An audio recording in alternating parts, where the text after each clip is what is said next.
Hello and welcome. You're watching Hindustan Times. Conversations from the sidelines of HDLS 2025 continue.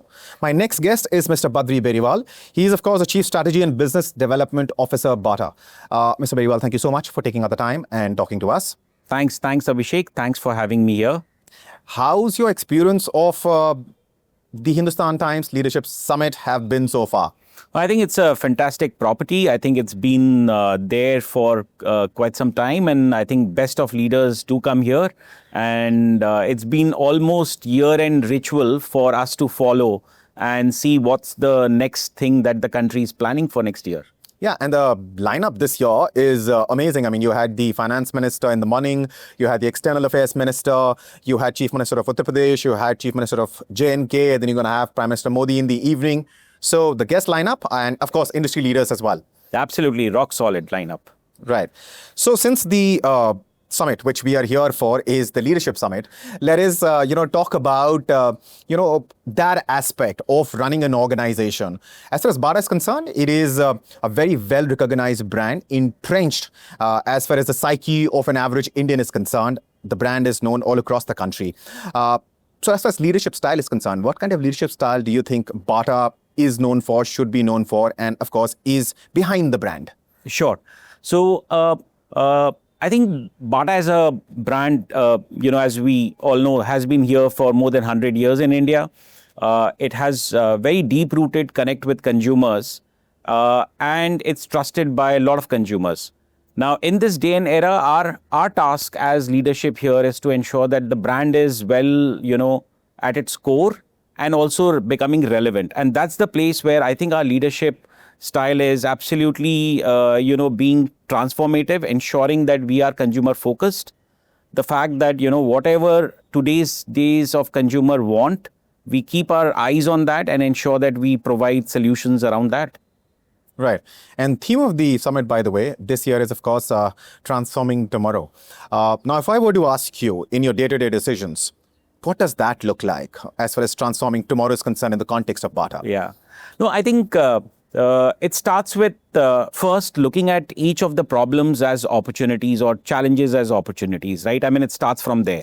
The moment you want to move from where you are to where you want to go, right? It has to start with a energy or a force which pushes you, right? And more often than not, you found that when you have a challenge or a problem, when you look at it from an angle of opportunity, it gives you a drive as to where you want to move.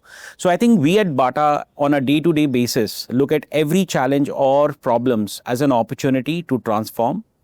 We also look at outside, looking at what is the best-in-class practice. We try and ensure that we are focused on that and ensure that we take an ambitious goal and drive executional excellence. Right. But for a brand like Bata, turning the long legacy, the 100+ year legacy into a strategy which is future ready, what does that look like? Oh, actually, do you see that as a hurdle? Do you see that as an advantage? I think as a huge advantage, Abhishek. I think the fact that already so many consumers are aware about your brand, they really love your brand, and they associate it with the fact that they associate it as a great comfort and a affordable shoe wear to look forward to. I think that's a huge advantage. But at the same time, the thing that kind of inspires us daily is to ensure that how do we keep ourselves relevant in today's day and age, and how do we keep ourselves modern, right? So the fact that how do you ensure that you don't break the trust of consumers and you build on your core, right? At the same time, how do you remain relevant, modern with consumers of today? Yeah. Right. Now, Bata, if I were to sort of look at the brand and go for what the touch and feel and experience of a Bata product would be, it is a brand which average Indian would definitely relate with, is very well aware of. We've been talking about it for a while. But in terms of offering more, elevating the customer experience, do you think premiumization is the way forward, or are there other plans that you have to elevate the customer experience? Yeah, Abhishek, that's a very relevant point. I think today's day and age, right, we all know that consumers are becoming more and more aware, right? So they are well educated, they are well read, they are aware of latest trends. So and therefore they demand more from their brands, from everything that they spend their money on. And as brands, it is our duty to ensure that we offer more for every rupee that our consumers spend. Now in this parlance, I think premiumization, I think, is a big lever. Whether you charge more money or not is a call that consumers and brand can take, but the fact that you need to premiumize the experience, for sure, I think that's what we've seen in tech world, that's what we are seeing in automobile world, and that's what we are seeing in the lifestyle world as well. Yeah. So when it comes to Bata, we are constantly working towards ensuring that each of our need occasions that consumers have, we provide a good, better, best, and ensure that even our good, which could be our entry level option for the consumer, is benchmarked and is much better than what consumers would outside find at a very affordable price. Right. Right. And that's interesting because, of course, you need to capture the aspiration of the customer and, of course, deliver on what he or she might be looking for. In a connected world, it is very easy to, aspire for the glittery, the glitzy, because it's all available. You're watching it on your phones all day long in the form of reels. Having said that, moving on to a key pillar, a strategy for Bata, and that is zero-based merchandising. That is how you stock your stores. And so if you can talk to us about that model, perhaps the advantages of that model, and so that the viewers who are watching this also understand, what brands are doing at this point in time. Yeah, sure. Abhishek, I think, more when you look at retail is a convergence of product and service, right? I mean, unlike, let's say, FMCG, where it's largely product, retail is a place where convergence of product and service comes in. And I think this zero-based merchandising is our effort to ensure that we relook at our product and our service to consumers. So what we've been working really hard is to ensure that we give a very good experience for the shopper who walks into a Bata store.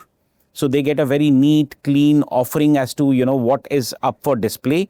They also are able to, experience a much elevated experience of how our staff engages with them, with what kind of energy that they engage, etc. So that is on one side. The other side, we are also working on to ensure that we provide a very curated and sharp offering, right? So as a retailer, it's my duty to ensure that I understand my consumer well and offer the right offering rather than offering many options and letting them getting confused as to what to choose, right? So I think that is the mix that we have been playing with in the zero-based merchandising, where we have cut down the long tail of list of SKUs, ensured a curated list is provided, and ensured a very good shopping experience for our consumers to shop from. Right. And since you're talking about of course, what the customer is looking for, should be looking for, and you want them to look for.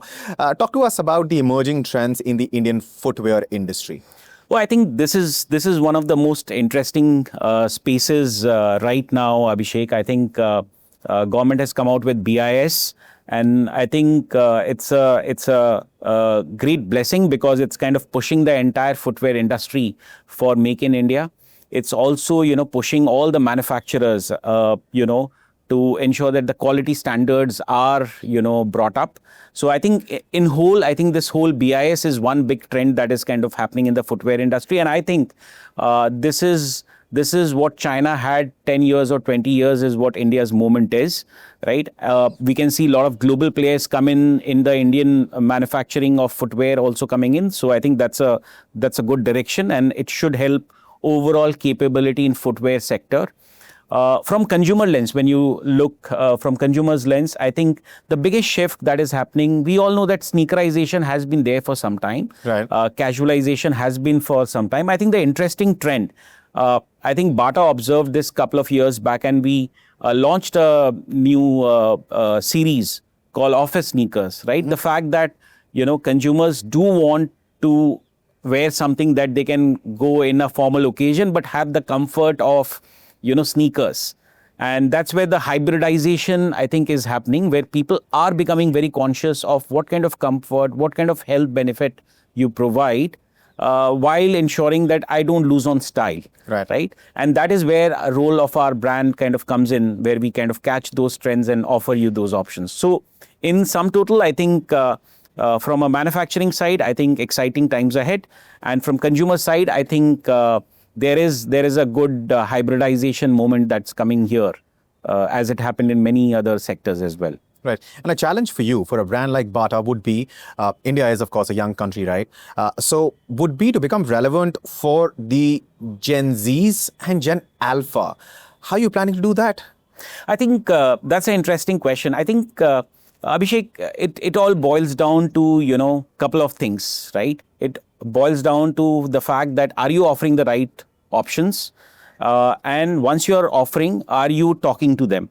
I think we are doing both. I think we have ensured that we kind of offer right options for the consumers and ensure that we connect to them in the right manner, right? And as we do that, and as we look at, even we have an internal matrix of looking at the age of the consumer, and happy to say that, our age of consumer is pretty young, right? So it's not that, Bata is an old person's shoe brand company only. The fact is that our age is well around 30s, right? Average age of consumers. And that's quite interesting, right? Yeah, and I think that's great for a brand which has a legacy of 100 years, that you're still relevant and you're relevant for the younger generation, right? Gen Z, Gen Alpha, and that's great to hear.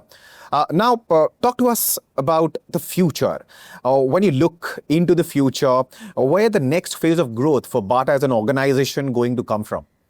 Yeah, I think if you look at footwear as an industry, right, there's a huge unorganized sector, right? And the fact that there is so much of opportunity for us to still provide access of a good quality, comfortable shoe at an affordable price. I see no reason why we should not be able to upgrade loads of consumers into organized sector. So that in my mind is the biggest lever, right? And that leads to, opening more doors, expansion into tier 3, tier 4, tier 5 towns. I think that is something that we focused in last couple of years. And I think coming year, you will see and hear more of us, expanding that and pressing that lever harder, right? So that is on one side. The second side is, of course, premiumization, right? The fact that your existing consumers are wanting better and better options, right? So how do you offer them a premium experience and possibly charge better prices as well? So I think that is another lever that is for us to play. And the third lever is omni-channel, right? The fact that today's consumer does look at everything that they buy. Before they buy, they do go online and check out, right? So how do you ensure that you are omnipresent across all channels is a big lever. And I think, honestly, in the last couple of years, Bata has worked hard to ensure that, we provide omni-channel presence from all our 2,000 plus network of stores. We are in all the marketplaces and also in the quick commerce. Right. And this happens to be one of our fastest growing channel as well. Wonderful. And to wrap this up, I'll tell you my Bata story. When I was in school, there was a shoe. I don't know whether Bata still makes that shoe or not. It was called Naughty Boy. And the reason my mum used to buy that shoe for me is because, growing up, I grew rather fond of football. And some days, except on sports days, you're not in sports shoes, right? You're going to play football because you want to play football in free period, but you'll still be wearing your leather shoes. So any other brand and I'll tear the shoe up in no time. Naughty Boy, those did last a while. So they definitely became my mother's favorite brand and also mine. They're still around and a lot of naughty boys are still wearing them. Wonderful to hear that. And that's a great note to wrap this up on. Pleasure talking to you. Thank you, Abhishek. Pleasure. Thank you. Thank you.